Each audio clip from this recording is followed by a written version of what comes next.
예수 그리스도의 사도 베드로는 본도, 갈라디아, 갑바도기아, 아시아와 비두니아에 흩어진 나그네, 곧 하나님 아버지의 미리 하심을 따라 성령의 거룩하게 하심으로 순종함과 예수 그리스도의 피 뿌림을 얻기 위하여 택하심을 입은 자들에게 편지하노니 은혜와 평강이 너희에게 더욱 많을지어다.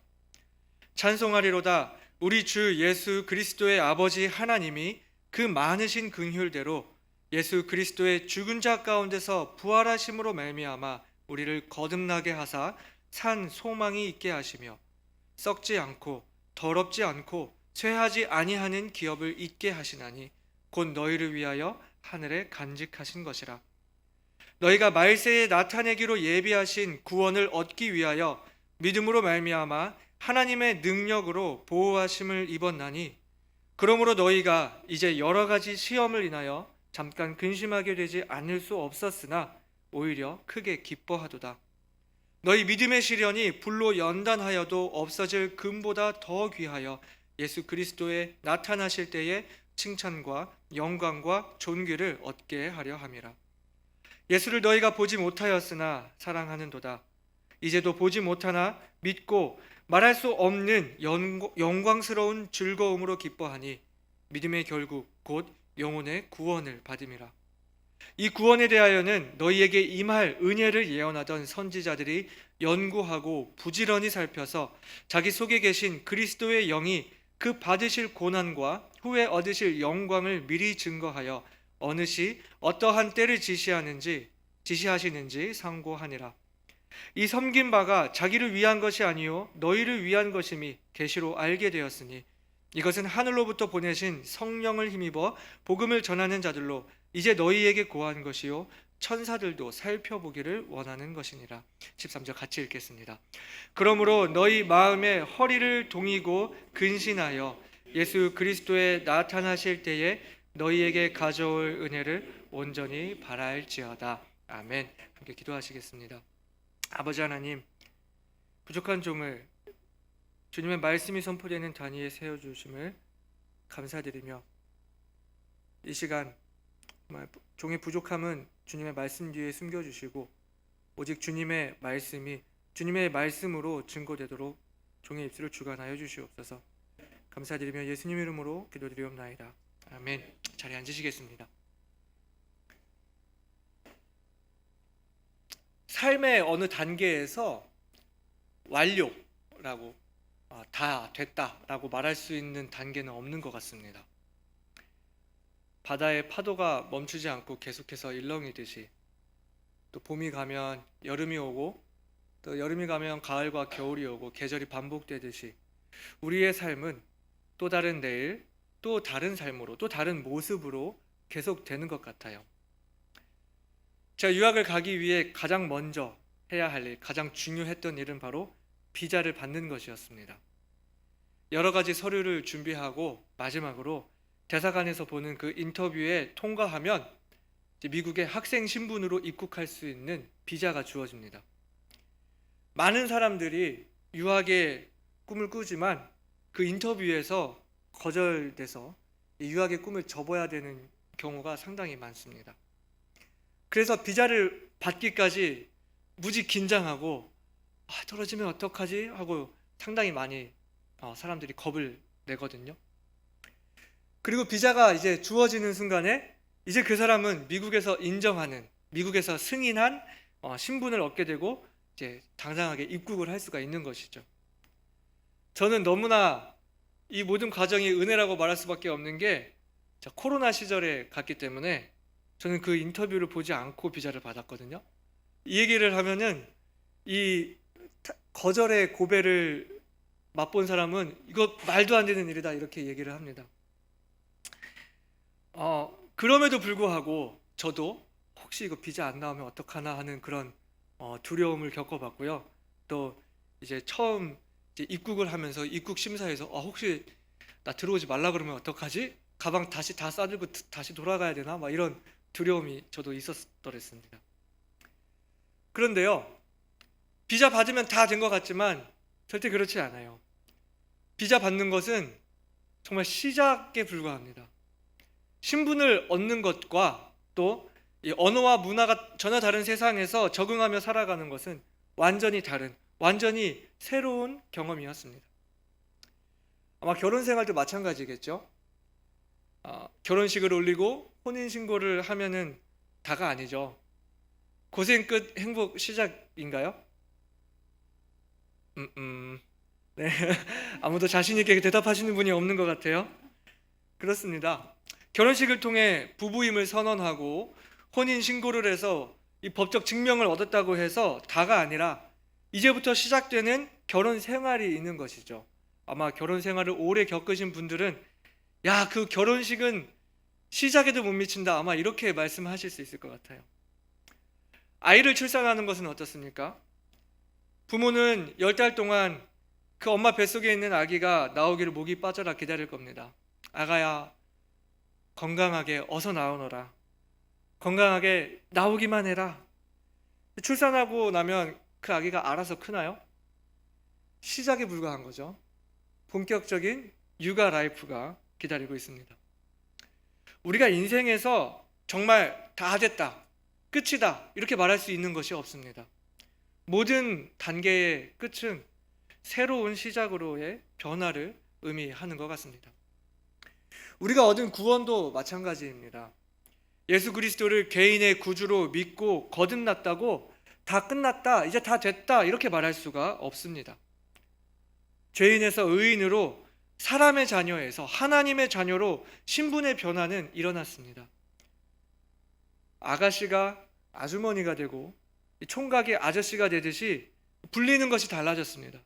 하지만 그뿐만 아니라 삶도 달라지게 됩니다. 아버지, 어머니라고 불리게 됐을 때는 그 아버지, 어머니로서의 삶이 있지요. 이와 같이 구원받은 이후에 그 그리스도인에게도 그리스도인의 삶이 있습니다. 단순히 구원받았다는 것으로 마치는 게 아니라 새로운 신분에 걸맞는 그리스도인의 생활, 믿음 생활이라는 것이 있다는 것입니다. 베드로전서는 이것을 잘 가르치고 있습니다. 우리가 앞으로 베드로전서를 계속해서 묵상을 할 텐데요. 베드로전서를 간략하게 소개하자면 예수님의 수제자이자 사도였던 베드로가 오늘 1절에 보시면 본도와 갈라디아, 갑바도기아, 아시아와 비두니아에 흩어진 나그네들에게 쓴 편지라고 1절에서 말하고 있는데요. 여기서 흩어진 나그네가 의미하는 것은 이방인 그리스도인들을 의미하고 있습니다. 지난주에 제가 더 나은 본향을 사모하라라는 그런 제목으로 함께 말씀을 나누었는데요. 구원받은 그리스도인들로서 세상에 정을 두지 않고 이 땅을 살아가는 그 나그네들, 객으로서의 삶을 사는 사람들인 것을 생각할 수 있습니다.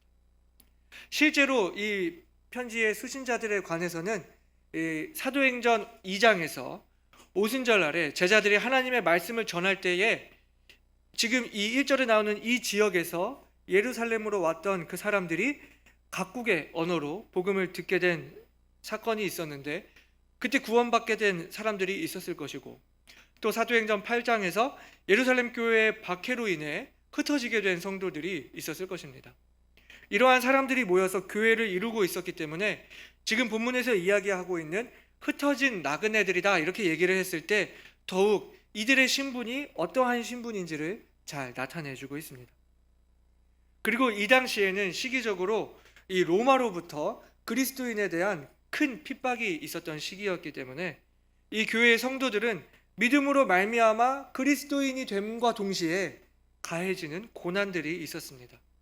먼저는 그 로마 제국으로부터, 그리고 유대인들로부터, 게다가 또 믿지 않는 그 가족들로부터 이러한 핍박들이 있었을 것입니다. 그러한 이들에게 베드로는 구원의 놀라운 특권과 그리스도인으로 사는 것에 대한 심오한 진리들을 이 본문에서 가르침으로 성도들을 격려하고 또 세우기 위해 이 베드로 전서를 기록한 것으로 여겨집니다. 그래서 우리는 이 베드로 전서 말씀을 쭉 보면서 새로운 삶이라는 커다란 하나의 주제를 가지고 이 말씀을 함께 강해해 나가기를 원하는데요. 오늘은 그 첫 번째로 구원은 새로운 시작이라는 것을 함께 생각하고자 합니다. 앞서 말씀드린 것처럼 우리들의 삶의 어느 시점에서도 끝이라고 할 수 있는 시점은 없습니다. 왜냐하면 사람은 영원한 존재이기 때문입니다. 우리는 비록 육신에서 벗어날 수는 있지만 우리의 영혼은 영원을 살아갑니다. 다만 그 장소가 달라질 뿐입니다.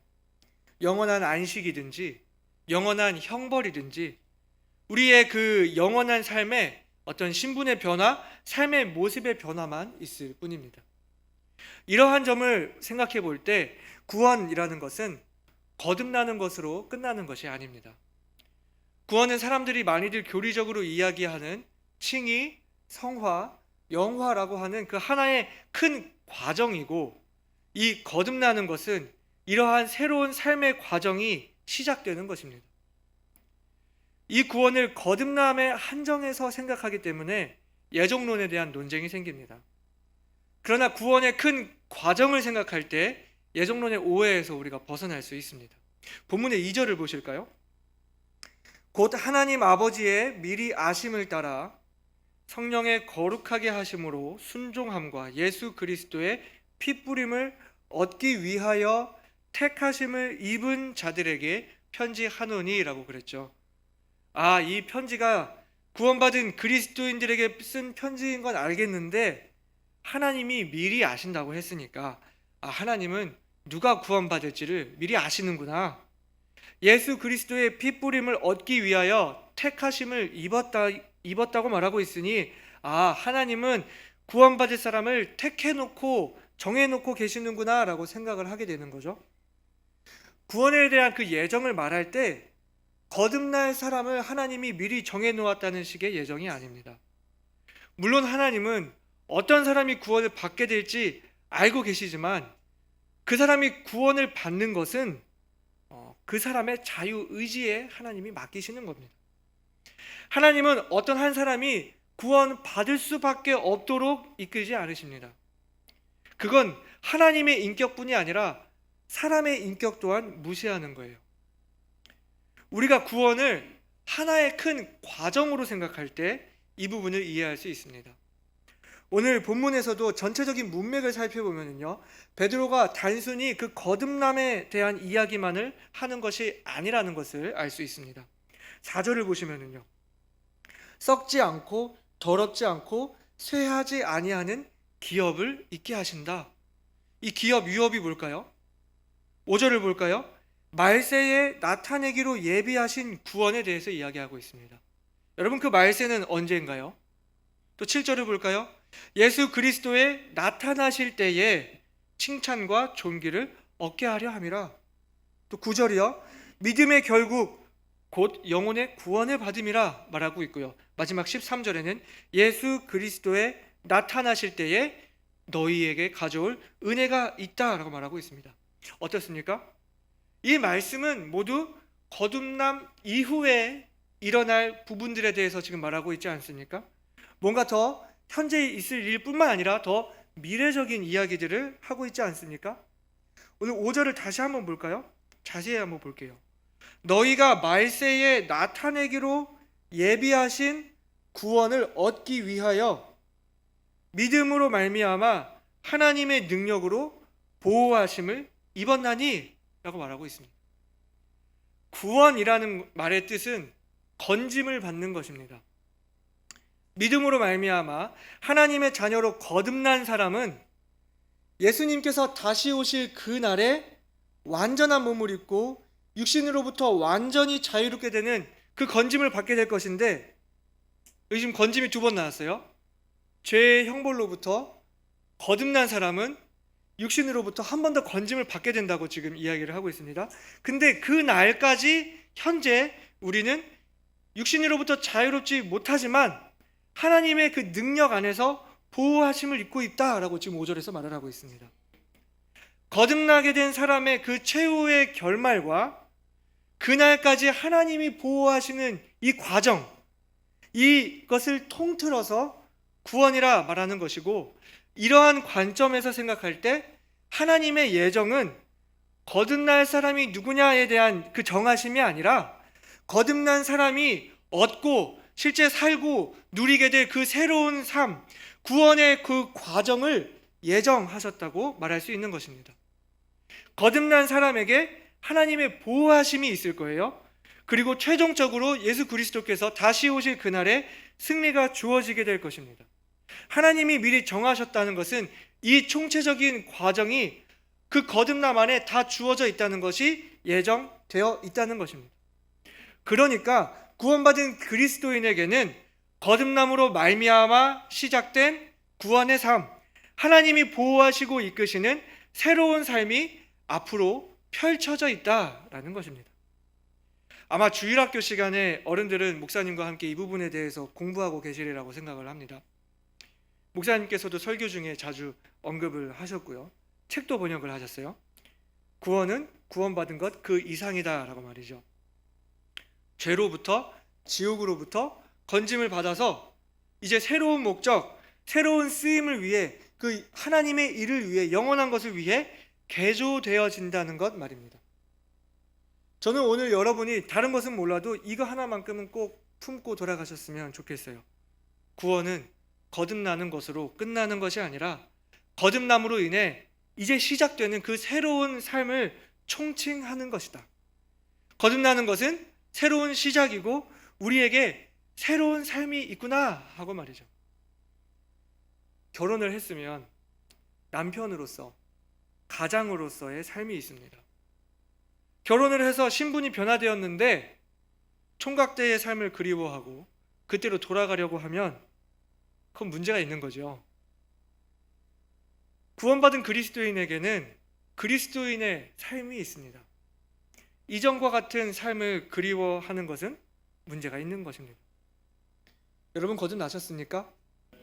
하나님이 주시는 영원한 생명을 가지고 계십니까? 그렇다면 이제는 우리가 그리스도인의 삶을 살아야 합니다. 당연히 그것은 하루아침에 변화되는 것은 아니에요. 서서히 변화되어 갈 것입니다. 본서를 기록한 베드로의 삶이 그것을 말해주고 있잖아요. 그리고 베드로의 삶을 잠시 생각을 해보면요, 분명 그는 그리스도에 대한 믿음이 있었고 아주 담대한 고백을 했지만 너무나 자주 성급한 모습을 보였습니다. 아주 열정 있는 사람이었죠. 열혈이었죠. 때로는 자신도 지키지 못할 약속들을 하기도 하고요. 때로는 예수님을 나무라고 하기도 했어요. 예수님을 지키겠노라고 칼을 뽑기도 했고요. 예수님을 3번이나 부인하기도 했습니다. 이러한 그가 사람들 앞에서 담대히 그리스도를 전파하고 처음으로 이방인에게 침례를 베풀고 교회를 바로 세우는 귀한 사역을 감당했습니다. 하나님께서 우리에게 주신 구원이라는 그 큰 과정을 생각할 때 우리는 그 변화와 성장을 추구하고 예수 그리스도를 닮은 모습으로 세상을 변화시키는 그 하나님의 일, 그 하나님께 쓰임받는 일꾼이 되고자 하는 소망이 생기는 것입니다. 그러나 오늘날의 모습들을 돌아본다면 너무나 많은 사람들이 그저 거듭나기만 한 채 살아가고 있습니다. 출생은 했는데 육이 된 것처럼요. 방치된 채 영양을 공급받지 못하고 양육을 받지 못하고 삽니다. 어디 그뿐인가요? 영혼 구령에 대한 마음은 있는데 그 열정 물론 좋은 것이지만 거듭난 사람들을 영적으로 길러낼 수 있는 사람들이 너무나 적습니다. 왜 그렇습니까? 거듭나기만 했지 거듭나기만 한 채로 그냥 살고 있다는 것입니다. 영혼을 구령하고 사람들을 양육하는 것, 사람들을 바로 세우는 일이 사역자들만의 일인가요? 모든 그리스도인들이 해야 할 일 아닙니까? 여기서 우리는 잠시 이 구원을 거듭난 것으로만 생각할 때 일어날 수 있는 그 폐해들에 대해서 생각을 해보기를 원합니다. 구원받는 것을 단순히 거듭나는 것으로만 생각할 때 생기는 가장 큰 폐해는 바로 방종된 그리스도인들이 나타난다는 것입니다. 자유를 남용하는 것이 방종입니다. 거듭나면 그만이라고 생각하게 되면 구원받은 이후에 이제는 죄를 지어도 문제되지 않는구나 라고 생각을 하게 됩니다.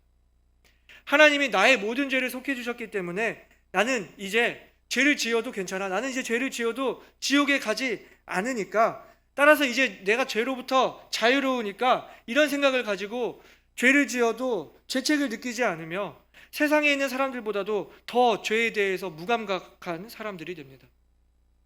여러분, 많은 사람들이 교회를 거부하는 이유가 하나님이 싫어서가 아니라 그리스도인들 때문인 것 알고 계시죠? 구원받은 이후에 그 새로운 삶, 변화된 삶을 살지 아니할 때 이러한 일들이 일어납니다. 거듭남의 기쁨은 있습니다. 그러나 거기에서 멈춥니다. 성장이 없습니다. 새로운 삶에 필요한 새로운 양식을 이제 공급을 받아야 하는데 단단한 식물을 먹지 못합니다. 그러니 자연스럽게 분별력도 없습니다.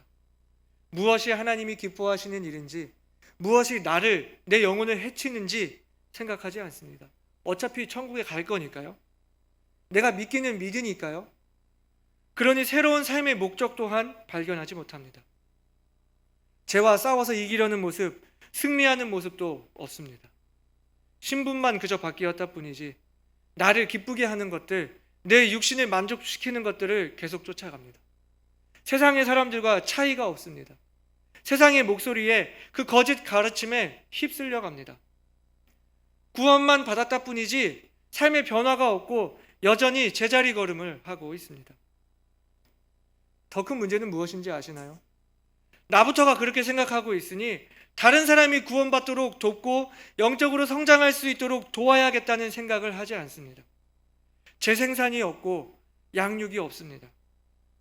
나부터가 성장에 대한 생각이 없으니 다른 사람의 그 영적인 성장에는 관심이 없습니다. 다른 사람은커녕 나부터가 살아야겠다는 생각을 하고 있습니다. 사람들을 영적으로 바로 세우는 일, 이건 그냥 마땅히 교회가 해야 할 일로만 생각을 하고 있습니다. 심각한 것은요, 이러한 자세가 가정 안에서도 마찬가지로 이루어져서요, 나의 자녀들이 영적으로 성장하게 하기 위해서 내가 하는 일이 없다는 것입니다.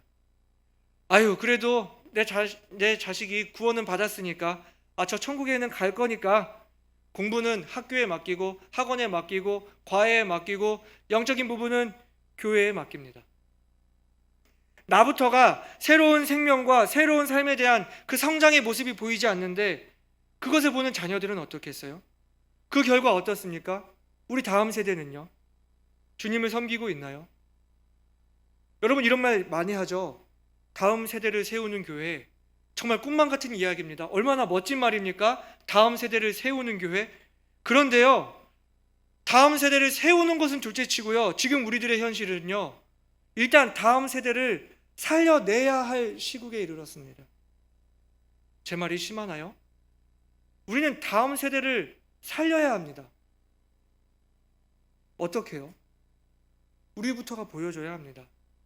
우리에게 거듭남에 대한 이 확신이 있다면은 구원의 그 전체적인 과정을 생각하면서 새로운 삶을 살아가며 새로운 사람으로 성장하려는 모습을 우리에게서부터 우리의 자녀들이 볼 수 있어야 합니다.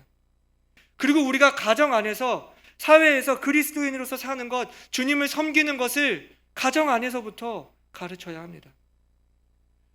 여러분, 사람이 성장을 하면 어떻습니까? 결혼을 해서요, 부모로부터 독립을 하고 자녀를 낳고 자녀를 양육하면서 이제는 부모가 되어서 더욱 성숙한 그 어른으로 익어가지 않습니까? 영적으로도 마찬가지입니다. 영적인 재생산을 이루고 어린 사람들을 기르면서 성숙해 가야 하는 것이죠.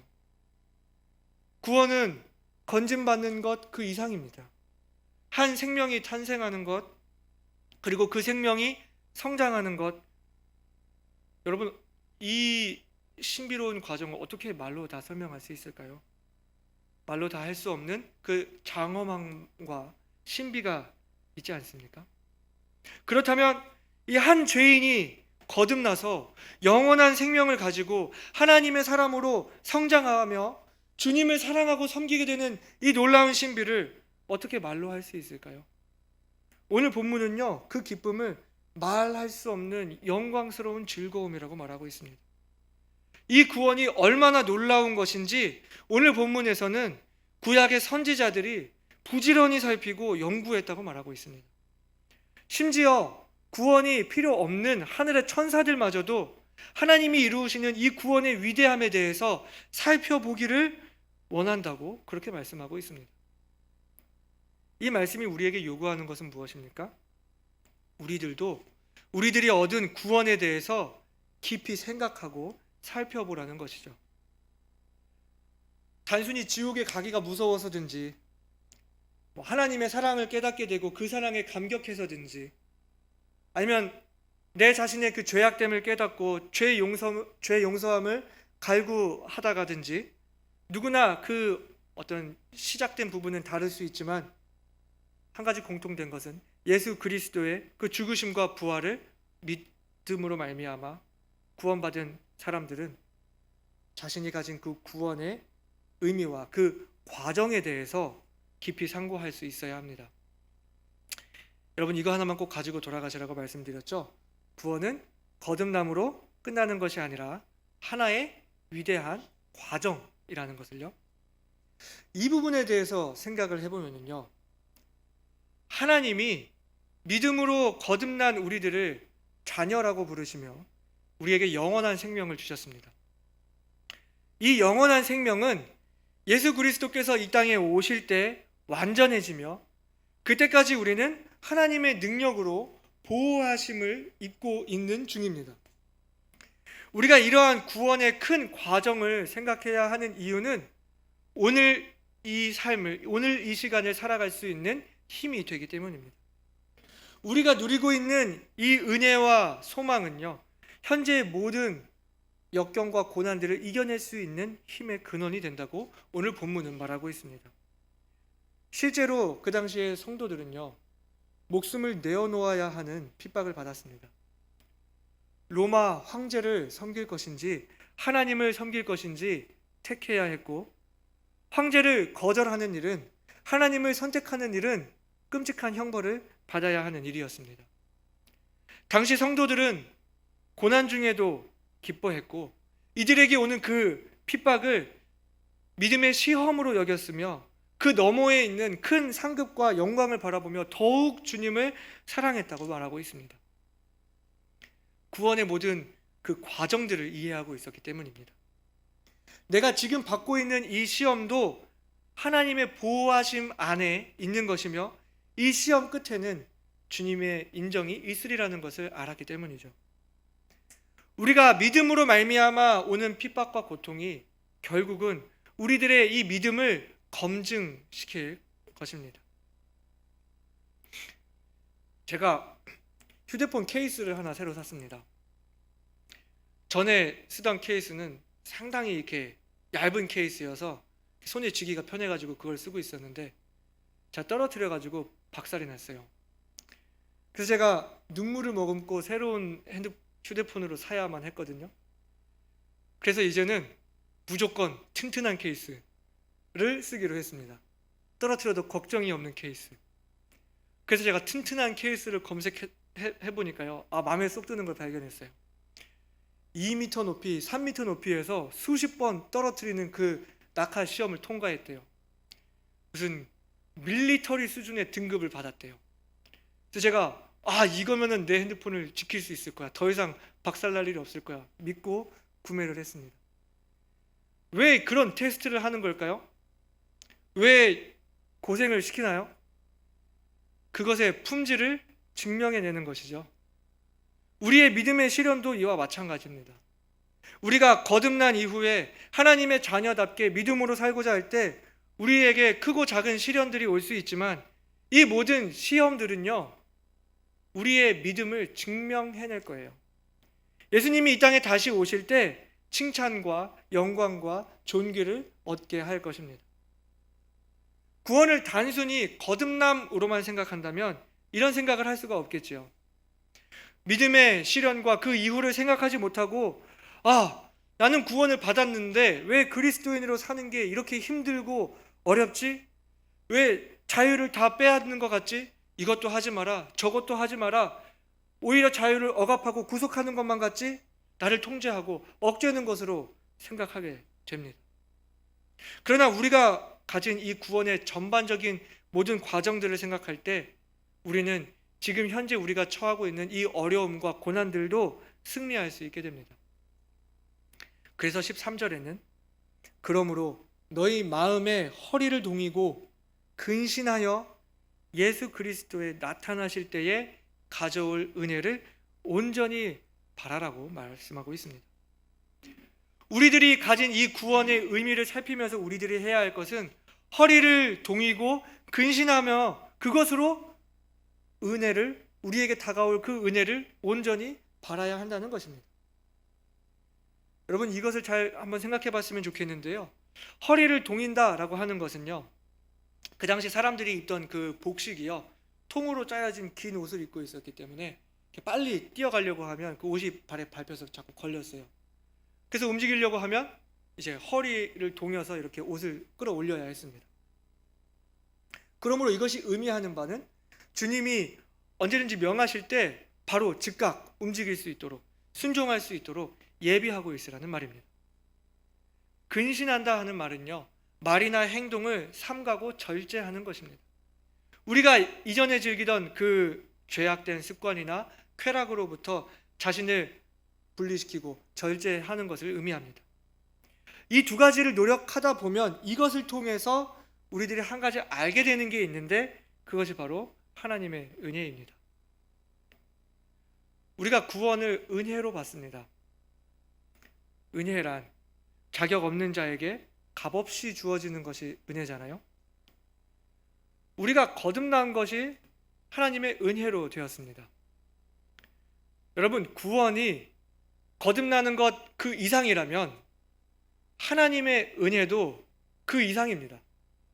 이게 무슨 말이냐면요, 구원이 우리에게 주어질 때 거듭나는 것 하나만 주어지는 것이 아니라 그 모든 과정이 한꺼번에 다 주어지는데, 이 모든 그 과정 또한, 이 모든 과정 위에 하나님의 은혜가 있다는 것입니다. 거듭나는 것만 하나님의 은혜가 아니라 예수 그리스도께서 이 땅에 다시 오실 때에 주님께서 우리에게 주실 은혜가 있다고 지금 말하고 있잖아요. 우리가 지금 이 순간을 살아갈 때도 하나님의 보호하심 안에 있다고 하잖아요. 이 모든 것이 하나님의 은혜, 자격 없이 주어지는 선물이라는 것이죠. 구원받은 이후에도 마찬가지로 우리들은요, 이 옛사람의 본성이 남아 있어서요, 나를 자꾸 그리스도인답게 살지 못하게 만듭니다. 허리를 동이고 근신하며 살아보려고 하는데 때로는 넘어집니다. 실패합니다. 내 안에 있는 그 죄의 습성들을 계속 발견합니다. 이럴 때마다 사단은 우리를 참소하고, 네가 그럼 그렇지, 역시 너는 아무것도 할 수 있는 것이 없어 라고 자꾸 그렇게 우리를 위축시킵니다. 네, 맞아요. 하지만 우리가 거기서 알 수 있는 것은, 그래, 우리는 아무런 자격이 없지만 그 가운데 하나님의 보호하심, 자격이 없는 우리에게 주어지는 그 하나님의 은혜를 우리가 생각할 수 있다는 것입니다. 우리를 보호하고 계시는 그 하나님의 보호하심과 신실하심, 하나님의 변하지 않는 사랑, 그리고 그분의 약속이 여전히 건재하다고 하는 것을 알게 될 때 하나님의 은혜를 깊이 느낄 수 있습니다. 거듭나는 것뿐만이 은혜가 아니라 그리스도인으로서 살아가는 것도 은혜요, 주님 다시 오실 때 우리에게 칭찬과 영광과 존귀를 주시는 것도 나의 어떤 자격이 있음에서가 아니라 순전히 은혜임을 고백하게 되는 것입니다. 사도 바울은 그 사실을 알았기 때문에 이렇게 고백할 수 있었습니다. 그러나 나의 나 된 것은 하나님의 은혜로 된 것이니 내게 주신 그의 은혜가 헛되지 아니하여 내가 모든 사도보다 더 많이 수고하였으나 내가 아니요 오직 나와 함께 하신 하나님의 은혜로라. 우리가 구원 안에 있다는 것은 하나님의 은혜 안에 있다는 것입니다. 여전히 자격 없는 우리들에게 하나님은 은혜를 주셨고 지금도 은혜 가운데 있으며 앞으로 더 큰 은혜를 우리에게 가져다 주실 거예요. 말씀을 정리하겠습니다. 우리가 우리의 구원과 우리가 가지고 있는 또 앞으로 받게 될 그 은혜를 살피게 될 때 우리가 가진 이 새로운 삶에 대한 경이로움에 놀라지 않을 수 없습니다. 구원은 단순히 거듭나는 것만이 아니라는 것, 자격 없이 주어진 구원이지만 이후로도 하나님은 자격 없는 우리들에게 은혜로 함께 하심을, 은혜로 보호하심을 알게 될 때 우리는 본문에서 말한 바와 같이 보지도 못한 예수님을 사랑하노라 고백하게 되고 말할 수 없는 기쁨을 가질 수가 있습니다. 감사가 넘치는 삶을 살 수 있게 됩니다. 사랑하는 여러분, 여러분은 구원 받으셨습니까? 거듭나셨습니까? 우리가 가진 이 구원은요, 완전히 새로운 영원한 삶입니다. 앞으로 더더욱 이제 펼쳐질 일들이 많습니다. 지금 우리가 살아가는 순간순간들이 하나님의 크신 그 은혜 안에 있음을 생각하시면서 우리에게 주어진 이 새로운 삶을 감사함과 기쁨으로 당당하게 사는 저와 여러분이 되길 소망합니다.